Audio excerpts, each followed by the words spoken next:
Hello and welcome to the Quest for Games.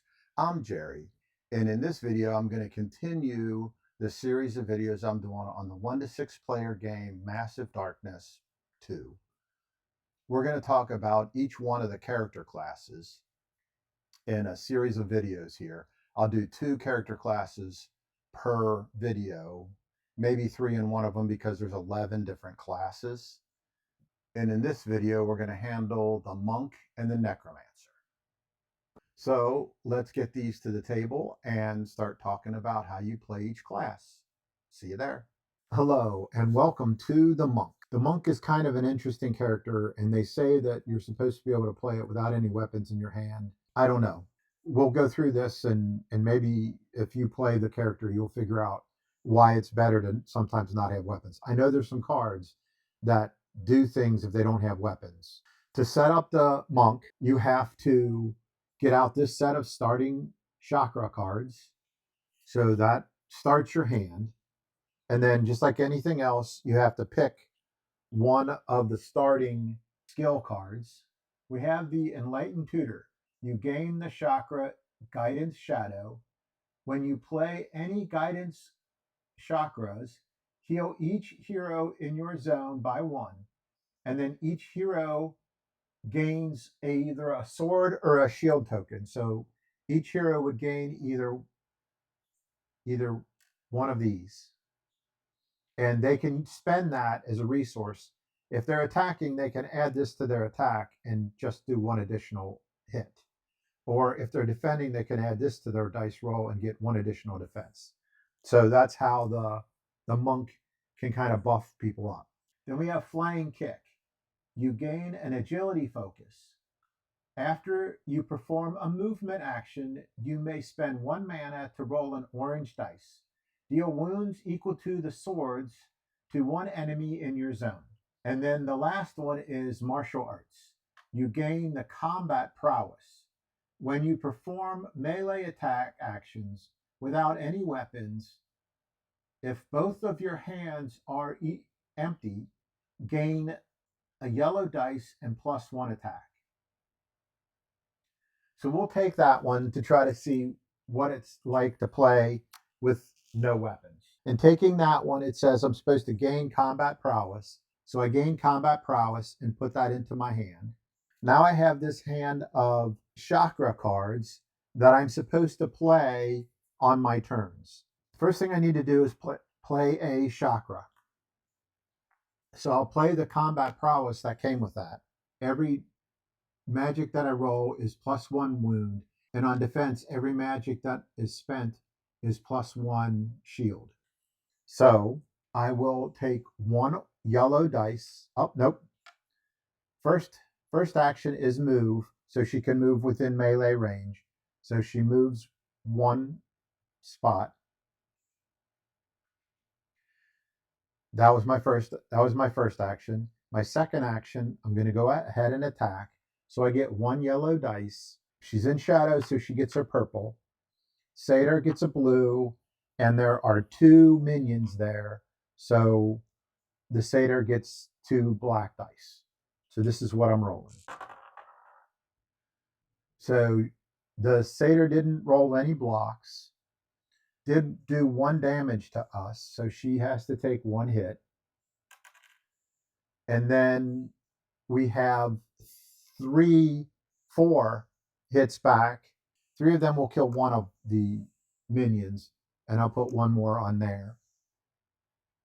And that was our second action. And now for our third action, I take away 1 of the black dice. There is a block here. I rolled 3 swords, blocked 1, so I'm doing 2 more damage to it. That's enough to kill the second minion. So he's down to just the blue dice. But I need to progress this along to kind of explain and show what's going on. So I played that. So the Satyr would attack back. She gets a blue. He gets 2 yellow.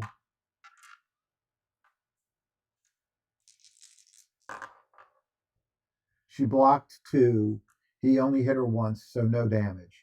Now it's her turn again. So on her turn, I have these cards. I have to play one of these cards out of my hand. So this time I will play, this one needs to be discarded. It's not active anymore. I'm going to play Combat Aggression. And Combat Aggression says when I play this, I get one sword token for each active and discarded card. So I get two sword tokens, which means I get to do two more damage. So I get one yellow dice, he gets one blue dice. I hit once, he blocked that one. I can use these two chips, which I will. This was my first action, by the way. I'll use those two chips to do two damage to him. So he now has two damage on him. We'll rinse and repeat. I don't get any more because I used up my little tokens already, but oh, and I forgot I get an extra one there, so I'm sorry. That extra one there killed him. So, but, so that would mean she'd level, and that's fine because I want to talk about another thing that could happen. Anyway, this one's discarded, right? I'm going to take a multidisciplinary card. What that card says is I'm allowed to flip it upside down and I can take two actions this turn. So I'm not going to really worry too much about the combat, but what I'm going to try to do is show you, okay, I can do guidance mana. For each active and inactive cards, I get mana. So I would put 3 mana chips on here. Now I can use that, or anyone else can use that mana on their turn. So if I went first and you went after me, and I was the monk, and you needed mana for something, you could take the mana off of here. You could spend it. Even though my turn's done, you would spend that mana. So that's another way that I'm supporting people. And then the other thing that I could do is I could pick, because I'm flipping this one upside down now to say that I used it. Because of this, I can do 2 active, which means this gets actually another mana because I've now got 4 active. First move action in this round, I can add movement points based on how many cards that I have active and discarded or inactive. So I would get 4 extra movement points. So I would get 6 movement points. Now we're going on to the next round. These would be discarded if nobody used them. These 2 cards are discarded. How do I get these cards back into my hand? Well, there's this meditation card. The meditation card says that I get to heal the number of wounds equal to my discarded and active cards. So I've got 4 discarded and I've got 1 active. So I get to heal 5. And then the next thing I get to do because of this meditation card is I get to take this card and all my discarded cards and bring them back into my hand. This flips back over. So that's how I rejuvenate my hand, is whenever I play that meditation card, I get all the cards that I played before back up into my hand. Okay, so that's pretty much the monk. As you go up in skills, you will see that the monk gains like more attack dice. The martial arts thing and the flying kick gives you more attack. So that's basically how the monk plays. It's you're giving out these resource tokens or you're getting mana tokens based on the card that you played and letting people have those. And you're doing your hand management and trying to do kind of a risk versus reward of how many cards do I want to leave down there before I play that meditation to get all my cards back. If you have 2 pieces of the Shadow Bane set, and for the monk, you can spend 2 mana and you get to ignore a black dice for each card you have in play and in your discard pile. So in this case, it would be 2, one for the active one and one for the discard. So I could ignore 2 dice, 2 of the black dice. If I have all 4 pieces, I could spend 2 mana and I would be able to, again, ignore 2 black dice but I also do 2 wounds to whoever it was that rolled those black dice. All right, so that's the monk. Hello, and welcome back to the Necromancer. The Necromancer is the first one of my characters that came in an expansion pack. So if you have the base game, you won't have a Necromancer. If you're looking to get Massive Darkness Dungeons of Shadowreach, there is an option on the Game Found page that you can put the classes from Massive Darkness to Hellscape in to your basket, and that way you'll get all of these characters. If you have the original Massive Darkness 2 and don't have the Necromancer, Necromancer and Monks came in a bundle. So you'll have to find that to get the Necromancer. Okay, so I have Mortimer is my Necromancer, and he has some new things that go on with him. He can use 1 soul to heal himself 2 health, and his shadow, if he rolls that mask on his shadow, he gets to add 3 souls to his soul track. So for setting up the Necromancer, you have to set up this soul tracker board and put the token on 0. You have to remove the level 1, 2 mob card for the skeletons, and they go out next to the Necromancer's board. And then you have to put a supply of skeletal warriors on there. So the skeleton leader and the skeletal mobs won't come out. You have a supply of these binding discs, 3 small, 1 large. That is what he uses to bind things. Set the board up so everything's to 0, same as everything else. You're ready to start playing. One of the first things you have to do, just like any of the other ones, is you have to pick a level 1 spell.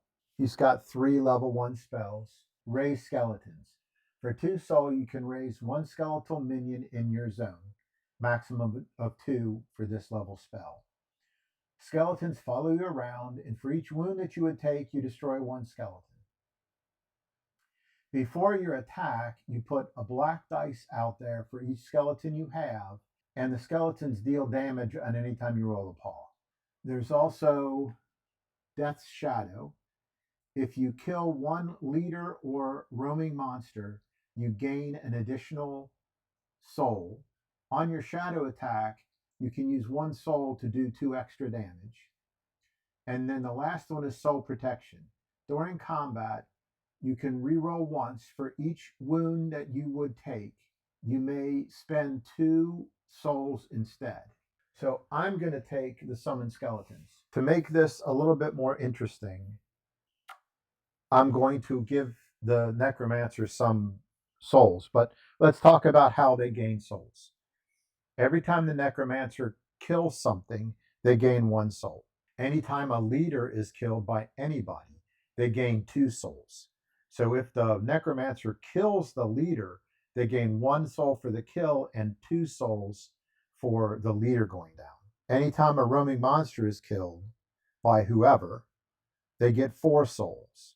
And again, if the Necromancer is the one that kills the roaming monster, then they get 5, because 1 for the kill and then 4 for the wandering or roaming monster. Another thing that we should note about the Necromancer is that 4, they get to use mana as an additional attack. So that's right here on their board. When they get up to 8, they get 1 extra defense dice. And when they get to 14, they can use either a yellow or an orange additional dice. If they would gain any souls once they got all the way up to the top of their thing, they convert those souls into mana. The reason why they're saying 1 yellow or orange is because you can't have any more than 3 of any given color in your dice pool. So if I already had 3 orange, it would let me add a yellow. Even though the yellow is a weaker dice, I may want to do that if I already have 3 orange in my dice pool. So let's give the Necromancer 5 to start out this turn, so that they can spend some of their souls. And let's start up their turn. So For their first action, they're going to use their. So I'm going to summon one skeletal warrior. So I put the skeletal warrior in the zone with me. I don't need to use anything here for that skeletal warrior because I've taken the card away. And since the card's gone, we can't have skeletal warriors coming out. So we know these all the skeletal warriors out there are mine. It only gives me one damage. And even when I raise the level up, where there's the next level up of that, I can now summon four instead of two, but they still only take one damage. I could spend two more to get another skeletal warrior out, but I'm not going to for the purposes of this teach. Let's just leave it with what we have. His staff gives him one yellow. He's in shadow, so he gets the purple. He gets one black. So what I do is I leave the black rolls separate and the defense rolls separate for the leaders because the mobs, because otherwise the two blacks kind of get confusing. So I'm going to roll these first. And I'll set those off to the side here. And then I'll roll the minions dice.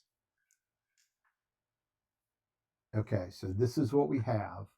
Because of the paw, the minion does one additional damage. So the minion's putting one damage on our favorite punching bags, the satyrs.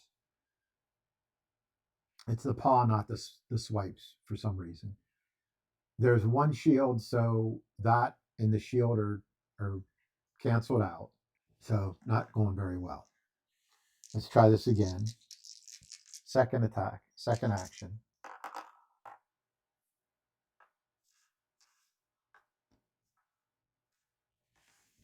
Let's move these off to the side. All right, no defense, but one swipe. So no defense. There's a paw here, so he takes one damage from the skeletal warriors. I rolled my shadows, so I get 1, 2, 3 souls. And now that my mana now gives me one additional attack. So I have 2 hits. So the satyr has to take 2 more damage. That's enough to get rid of 3. But the incoming wound from this goes to my skeletal warrior, so the skeletal warrior is down. I killed the minion, so I get a soul. I am now going to spend 2 souls to summon another skeletal warrior out. Get an XP for that kill. One of these dice go away because he's only got 1 minion now. So we're going to roll this again. Okay. 1 paw and 2 hits. So let's see what. 1 block. So 1 paw, so that does 1 damage. 2 swords, but one of the 2 swords is blocked, so 1 damage from the sword.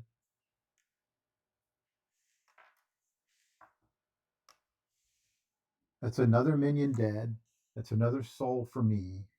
And that would be my attack phase. There, the satyr's attacking. The satyr took his first action, couldn't hit anything, moved into my zone. Then I rolled these dice. The swipes do not do anything for my skeletal warrior because the skeletal warrior wants paws. I blocked 2. He hit me once. No damage done. So that's the satyr's turn. I have 2 XP because I killed 2 things. Let's kind of do some more fast forwarding. Let's just say that I'll leave that. Let's just say that I'm level 2. And at level 2, I picked the Leader Reborn spell. What it says is I can spend 4 souls to make a leader come back that was dead. Well, right now, I don't have any dead leaders. So let's just say we killed a different leader. So let's just say that I had the gargoyles were killed before. and the gargoyle was in the discard pile. Again, I'm just trying to show you how the class plays. I can take the gargoyle's card here and take the gargoyle and put a binding disc on the gargoyle leader, and now that gargoyle becomes my minion and acts like a hero. So similar to if you saw the shaman stuff, this counts as a hero, not towards how many mobs this character gets. So let's just say the gargoyle that I summoned it earlier and it was back here when I was there. I moved over here and somehow this guy got summoned, right? When the satyr gets to take its enemy turn, the satyr would target closest hero. Well, I'm a hero, and this gargoyle is classified as a hero, so it's going to attack one or the other. Us as players get to decide which one it's going to attack. The other thing that's supposed to have happened when I brought out this gargoyle is I was supposed to use some equipment that I had in my backpack to equip on this gargoyle. I could trade with somebody else to get stuff to put onto the gargoyle too. Oh, but to get the gargoyle, I had to spend 4. 1, 2, 3, 4. So I spent 4. Gargoyle's card's now mine. This gargoyle has a yellow attack dice when it goes to attack, and he ignores the slash. So he can take up to 2 damage. He's got 2 health. So he can take up to 2 damage because that's what his health would normally be. And I can control him. I get to move him once for free. So he gets 1 activation for free. So he could move once during my turn. He could move once to get in range of the satyr. And then I would have to use my own action point to get him to attack. Because you can only take one free action. He can take as many actions as I want to give him to take my actions to use them on him. And I can have as many as 3 of those out on the table. And the only way I can get them is after we've killed things. So after we kill the satyr, he's now in the discard pile and he's allowed to be a leader rebirth. So let's just say we're now at level 3, 4, and we're told to pull out a mob for whatever reason, door card or whatever, and we pull out the gargoyle level 2 card. It's a level 3, 4 gargoyle. What happens when this comes out is, since I have my leader rebirth already out here, the leader rebirth just takes this card and makes it the new leader.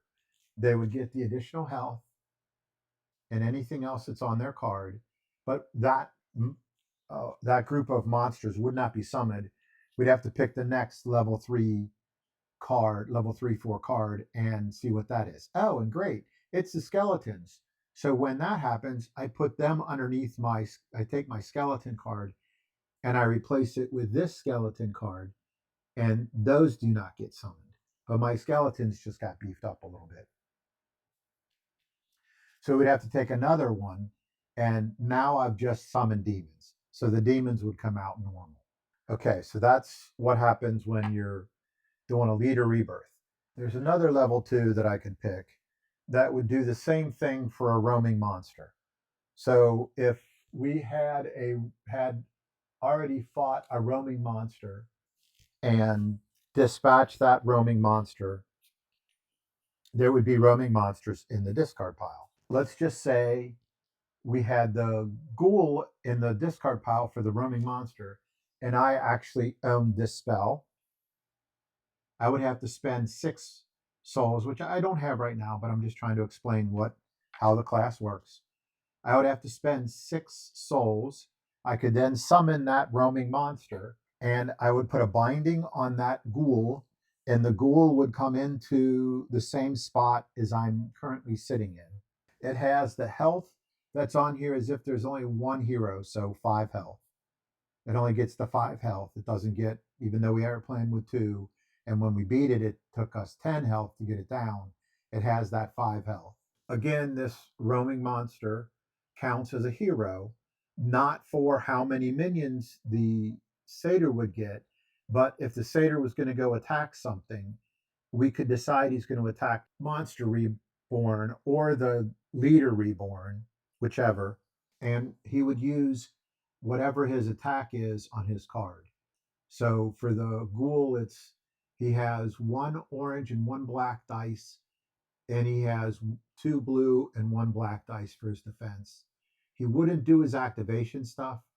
He would just follow my commands of, oh, go and attack the satyr, and I would roll those dice. And it does say during combat, if I roll a paw, then I'm supposed to move a mob closer to the ghoul. That still happens. It just comes closer to the ghoul, but the ghoul doesn't get to kill it and get its health back.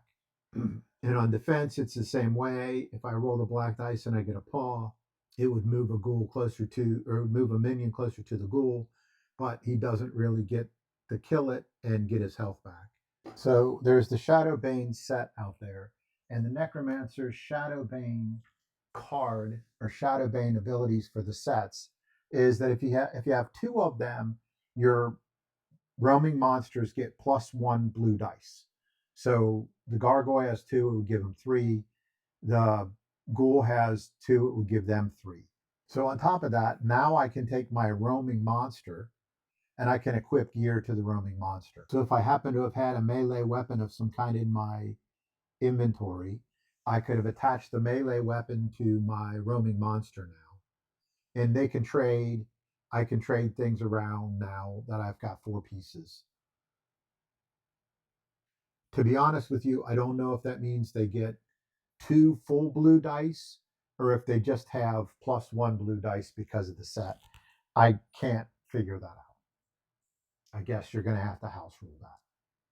Because it does say that your revived heroes and roaming monsters get +1 blue dice. And then if it's 4 pieces, your revived leaders and roaming monsters have defense of +1. So it's +1 blue dice. I guess the 4 set only gives you the ability to equip this weapon to your roaming monster and trade them around. Okay, so that's the Necromancer. I hope you've enjoyed this video on classes. If you've seen all of them, have you picked your favorite one yet? Or maybe you just went to the one video that you knew was going to be your favorite one. Whichever. I hope you've enjoyed these videos. I've enjoyed making them. Have fun playing games, and I'll see you next time. Thanks.